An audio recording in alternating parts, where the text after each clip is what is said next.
In a year where the tech news has been dominated by new phones like the Galaxy S4, the HTC One, and the Lumia 1020, I have been dying to know how Apple would strike back with a killer new iPhone. And then we got the iPhone 5S. Now, I'm sure it's a great phone, but even the most hardcore Apple fans have to admit that it's not quite the Android obliterating phone they were hoping for. I'm Donald Bell, and in this Top 5 we're counting down the 5 biggest disappointments with the iPhone 5S. Starting off at number 5, catch-up features. Not as tasty as it sounds.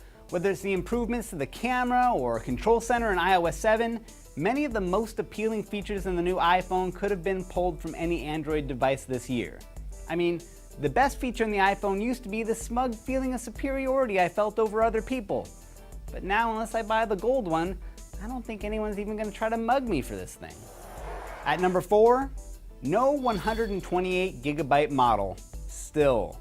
The cloud is nice, but I'd much rather hoard all of my apps and media on my phone. Making things worse is the fact that these apps have been getting more bloated ever since that Retina display, and once things get all retooled for 64-bit, it's going to get even worse. Apple, you are the world's largest digital empire of games, apps, music, and video, and your phone only lets me hold a tiny thimble of it. It makes no sense.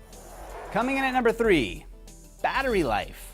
Now, it does seem like a minor miracle that Apple shoved in a 64-bit processor and was still able to keep the same battery life, but we want progress. Phones with monster battery life like the Droid Razr Max have been around for 2 generations now, so we know it can be done.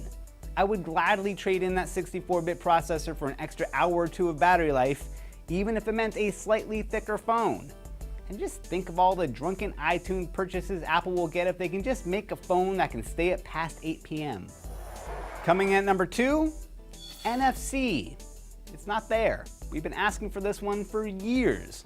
A near-field communication sensor like the one found in most hero Android phones out there would finally pave the way to making Apple's Passbook a real mobile payment solution.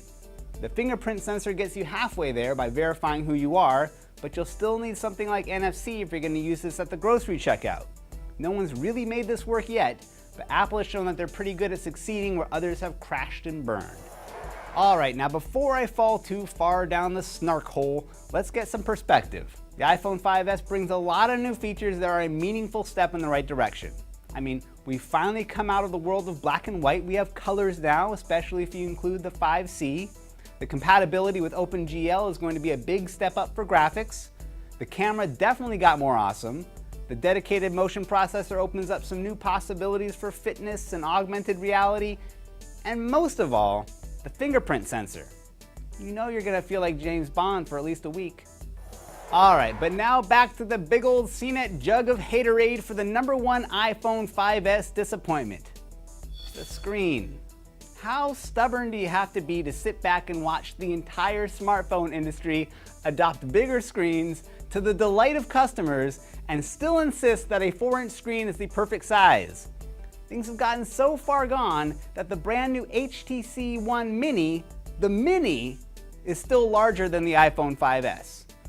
I know this is an issue that's as much Freudian as it is practical, but come on, Apple. Surely you can go a little bigger without Johnny Ive throwing a fit. So there you have it, 5 disappointments with the iPhone 5S that make me wonder if Apple has maybe lost a little bit of their mojo.